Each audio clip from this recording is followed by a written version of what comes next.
আসসালামু আলাইকুম বন্ধুরা। আজকে আমি আপনাদের বানিয়ে দেখাবো প্রোটিন সালাদ।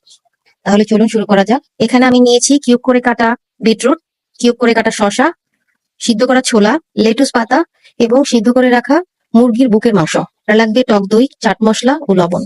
প্রথমে একটি বাটিতে মুরগির বুকের মাংস, কিউব করে কাটা শসা, বিটরুট দিয়ে দিব। এবার সিদ্ধ করে রাখা ছোলা ও লেটুস পাতা দিয়ে দিব। এবার পরিমাণ মতো টক দই দিয়ে দিব। আমি এখানে 1 চা চামচ টক দই দিয়েছি। এবার পরিমাণ মতো চাট মশলা ও অল্প পরিমাণে লবণ দিয়ে দিব। লবণ ও চাট মশলা দিলে খেতে ভালো লাগে।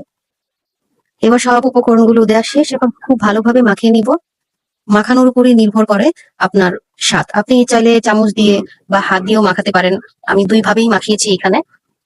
খেয়ে দেখতে পারেন, খুব মজার একটা সালাদ। এটা হচ্ছে প্রোটিন সালাদ। যারা জিম করেন বা ওজন কমাতে চান তাদের জন্য অনেক ভালো একটা সালাদ।